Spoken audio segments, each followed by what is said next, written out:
All right, moving on. KPop Demon Hunters is something that is just, it's insane how well this movie is doing in general. I mean, it is just slaying. It is done so well, not only for Netflix, which we'll talk about in a second. It did well in the theater. There's a sequel that they're going to be talking about really soon. Sony's already discussing it.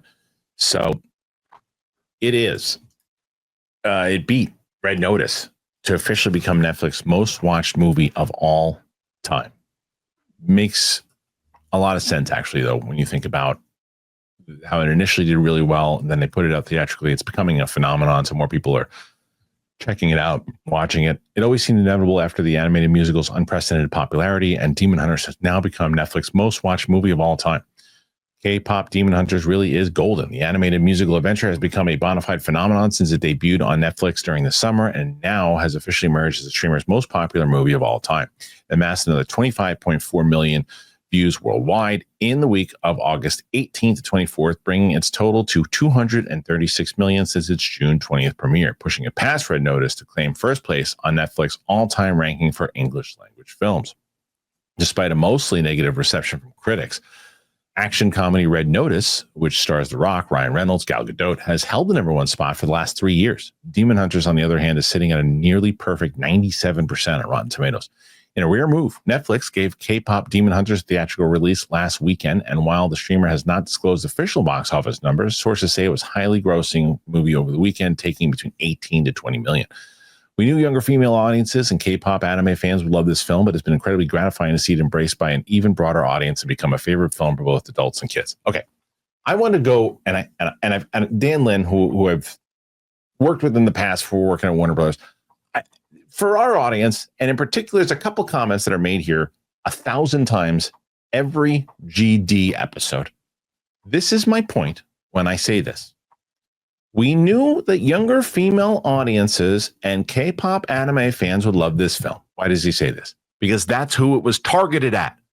But it's been incredibly gratified to see it embraced by even broader audience, meaning that anybody can like it and become a favorite film for both adults and kids.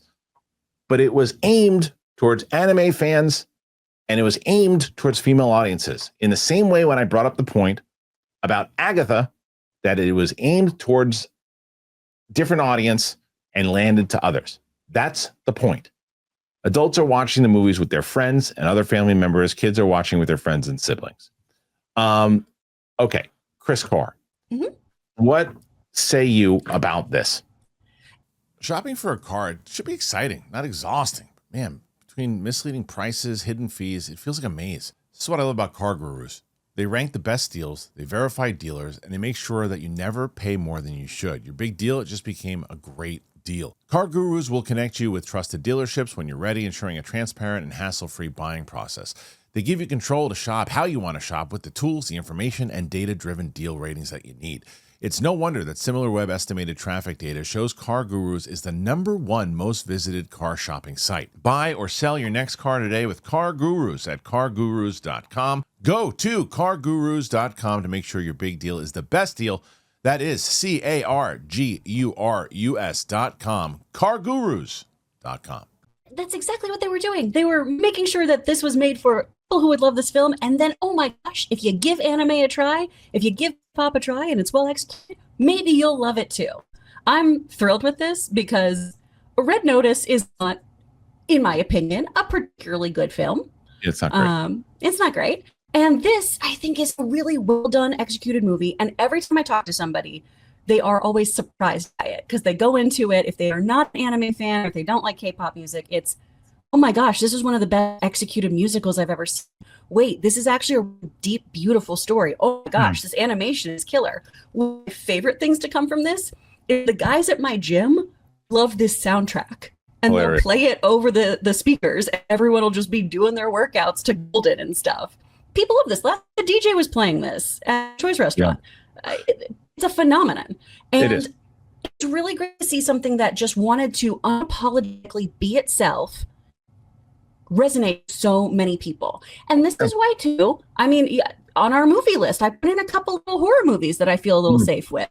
right? Okay. This is why you should always try to broaden your horizons and go, you know what? I don't know if this is made for me, but why don't I give it a shot and see if it is? It's so important to know why you dislike mediums. Just decide, oh, I don't like that. You know, every person who goes, oh, I hate country music, you can find one country song you probably like. Yeah. Every person who says they hate anime, you can find one you like. Totally. And I think so someone made this comment the other day, said, how do you feel the fact that 2 out of your favorite movies this year are horror movies? You don't like horror. I said, no, that's not accurate though. I said, there's certain things I traditionally don't respond to. Slasher films like Terrifier's nothing I'm ever going to watch. Like I know that I won't like that franchise. I know that I've never watched a Saw movie. It's not for me. It's not my thing.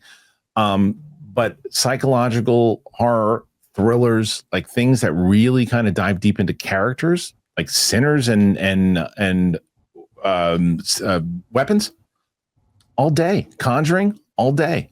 Like that's the kind of stuff I like, because you're diving deep into characters. It's not that it's that scary and horror stuff and things. It's the thing that, and this is not just with horror. This is anything. Cliche stuff drives me nuts. Stuff that I can see coming a mile away. Sometimes predictable stuff is fun. Look, F1 is one of my favorite movies of the year. It's very predictable. It's a very safe movie, but it's awesome. And you didn't like it as much, right? It's okay. Yeah. It wasn't super great for me, but I understand why people like it. Yeah, and but there's sometimes that those types of things, like that I just liked it, and I think it's also because that's an example of having a movie star like Brad Pitt, where it certainly elevated the project, because he's the perfect person to play Sonny. I mean, he's perfect. So anyway, K-pop Demon Hunters, by putting that out there and having the animation style almost like they did for Spider-Verse, that's what kind of got me interested in it. And hearing my daughters, they loved it. We were going to the beach last weekend, and there was somebody playing it in the parking lot, and my daughters immediately, K-pop Demon Hunters, they knew it like immediately, right? So it's this huge thing, and it ain't stopping, because now Sony and Netflix is in talks for a K-pop sequel, to which everybody said, no shit. Of course, Sony Pictures reportedly in talks with Netflix to make a sequel to animated film sensation K-pop Demon Hunters. Released around 2 months ago on the streamer, the film has been making multiple headlines in recent days. Sing-along version hit cinemas the past weekend, topped the box office. The title became Netflix's most watched film of all time, and 4 songs from the soundtrack are in the Billboard Hot 100 Top 10. It's a historical first. Much debate has arisen over whether or not Sony Pictures Animation, which produced the film, give away a fortune, even as the project had no major stars, hailed from a first-time feature director, and original animation had been on a downward spiral at the box office in recent years. That said, Sony is expected to have a large profit margin on the title, Netflix covering the film's entire $100 million budget, along with Sony paying further $25 million. Also, Sony receives a piece of the soundtrack sales, that's big, as well as the music publishing fees for certain songs. Netflix has merchandising right. Netflix is citing this as a success for streaming, touting that being on the service has allowed word of mouth to spread and build a cultural phenomenon, as opposed to a cinema release where a sluggish start can kill a film.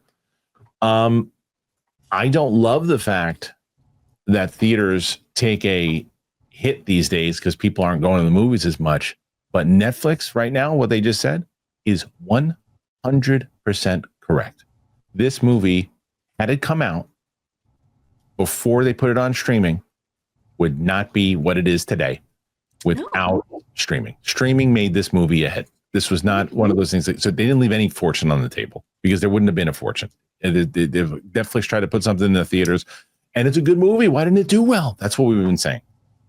But they did the opposite. They built it. They built a big fan base around it and said, hey, fan base, you think those 20 million, most of the people that put that $20 million back into their pocket, and you think most of those people hadn't seen the movie? Most of them had. Most of them were kids.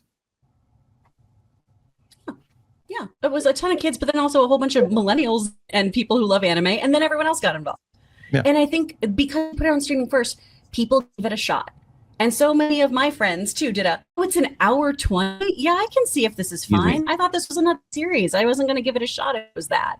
And so, yeah, I'll throw it on while I'm at home. And then people became obsessed. And yeah, absolutely no that there's going to be a sequel. They set it up from the jump that there's probably going to be 3 movies to each one of the girls. Like, it totally makes sense. And it's been this huge phenomenon. I mean, the sing-alongs have made a ton of cash.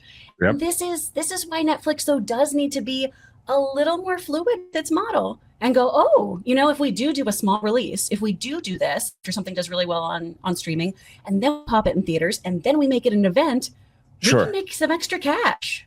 I think that's case by case though, because it depends on like what you look at, like say Narnia, which they're actually doing the opposite. They're putting it in theaters first for 2 weeks, and then they're going to put it on streaming. Yeah, go ahead, I Kris. don't know about that. That seems weird. Yeah, I mean that's also probably to try to get it in some, you know, categories or whatever it might be. I don't know how it works anymore as far as how much of a theatrical you need. So either way, I'm curious how Narnia is gonna work. I don't know. I'm not sure. But as far as what they're doing with K-pop Demon Hunters and doing it this way, they do that for the sequel, the same thing that they did, more sing-alongs and that. They've got a franchise on their hands right now, so they got and they didn't even know it. So that's original stuff. So good for them. That's a big win, I think, overall in general for animations. A big win for Sony and obviously for Netflix. What do you guys think of K-pop Demon Hunters? Fans? Not fans? Put your thoughts in there. Let us know. What do you think about this phenomenon?